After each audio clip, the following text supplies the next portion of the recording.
Hello, good morning. എല്ലാവർക്കും സുഖമല്ലേ? അപ്പം ഞങ്ങൾ വീണ്ടും വന്നു കേട്ടോ അടുത്ത വീഡിയോയുമായിട്ട്. അപ്പം ഇന്ന് നമുക്ക് ഇച്ചിരി ആഗോലി മീൻ കറി വെക്കാം. നമുക്ക് എന്തൊക്കെ അതിൻ്റെ ഇൻഗ്രീഡിയൻസ് വേണം എന്നൊക്കെ നമുക്ക് നോക്കാം. നമുക്ക് മുളക് പൊടി വേണം, മല്ലിപ്പൊടി വേണം, ഉലുവ വേണം, മഞ്ഞൾപ്പൊടി വേണം, ഇഞ്ചി വെളുത്തുള്ളി വേണം, 3 പച്ചമുളക് എടുത്തിട്ടുണ്ട്, ഇച്ചിരി സവോള എടുത്തിട്ടുണ്ട്, കരിയാപ്പില എടുത്തിട്ടുണ്ട്. ഇതിൽ നമുക്ക് ഇഞ്ചിയും വെളുത്തുള്ളിയും ഈ ഉലുവായൽ പകുതിയും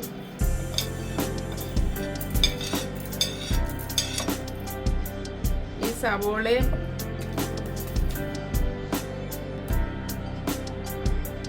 മല്ലിപ്പൊടി, മുളക് പൊടി, മഞ്ഞൾ പൊടി, ഇത്രയും സാധനം കൂടെ നമുക്ക് മിക്സിക്കകത്തൊന്ന് അരച്ചെടുക്കാം. നമ്മുടെ ഇൻഗ്രീഡിയൻസ് എല്ലാം മിക്സിക്കകത്തിട്ടു. ഇനി കുറച്ച് വെള്ളം ഒഴിക്കാം നമുക്ക്. അതിൻ്റെ കൂടെ ഞാൻ കുടംപുളിയാണ് ഉപയോഗിക്കുന്നത്. കുടംപുളിയുടെ കുറച്ച് വെള്ളം കൂടെ ഒഴിക്കാം. ഇനി നമുക്ക് തീ കത്തിക്കാം.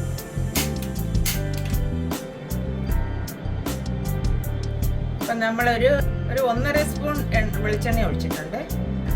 നമ്മുടെ എണ്ണ ചൂടായി. ഇനി നമുക്ക് ഇച്ചിരി ഉലുവ ഇടാം. നമ്മുടെ ഉലുവ പൊട്ടി. ഇനി നമുക്ക് പച്ചമുളക് ഇടാം.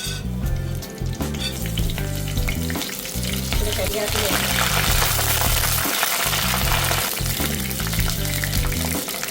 ഇനി നമ്മൾ അരച്ച് വെച്ചേക്കുന്ന അരപ്പ് ഇതിനകത്ത്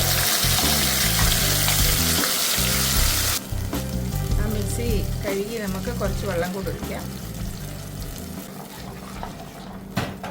ആവശ്യമായിട്ടുള്ള ഉപ്പിടാം, പുളി ഇടാം. ഞാൻ കുടംപുളിയാണ് ഇടുന്നത് കേട്ടോ.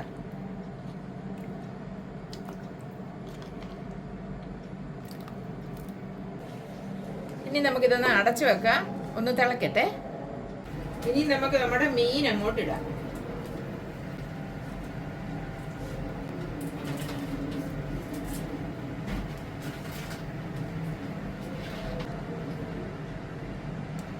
നമ്മുടെ മീനെല്ലാം ചട്ടിക്കകത്തിട്ടു. ഇനി നമുക്കിതൊന്ന് കറക്കാം. ഇനി നമുക്കിത് അടച്ചു വെക്കാം. ഇതിനി തിളച്ച് വരുമ്പോഴത്തേന് നമുക്ക് കുറച്ച് തേങ്ങ, അപ്പോൾ അത് നമുക്ക് മിക്സിക്കകത്തിട്ടൊന്ന് അരയ്ക്കാം. മീൻ തിളച്ചു. ഇനി നമുക്ക് തേങ്ങ അരച്ചത് ചേർക്കാം. ഇത് ഇടയ്ക്കൊക്കെ ഒന്ന് തുറന്ന് നോക്കി നമുക്ക് ഉപ്പും പുളിയും ഒക്കെ കറക്റ്റ് ആണോ എന്ന് നോക്കണം കേട്ടോ. ഇനി നമുക്ക് ഇച്ചിരി തേങ്ങാപ്പാൽ ഒഴിക്കാം. ഇനി നമുക്ക് തിളക്കണ്ട, ഇത് ഒന്ന് തിള വന്നാൽ മതി. നമ്മുടെ മീൻകറി റെഡിയായി. ഇനി ഇച്ചിരി പച്ചവെളിച്ചെണ്ണ ഒഴിച്ച് നമുക്ക് വാങ്ങാം. അപ്പം നമ്മുടെ മീൻകറി റെഡി. നിങ്ങളെല്ലാവരും ഉണ്ടാക്കി നോക്കണം. ഉണ്ടാക്കി നോക്കിയിട്ട് അഭിപ്രായങ്ങളും ഒക്കെ കമൻറ്റ് ബോക്സിൽ ഇടുക. ഇഷ്ടപ്പെട്ടാൽ എല്ലാവരും ലൈക്ക് ചെയ്യണം കേട്ടോ. അപ്പോൾ അടുത്ത വീഡിയോയിൽ നമുക്ക് വീണ്ടും ഒരു റെസിപ്പിയുമായിട്ട് കാണാം. Okay, bye bye.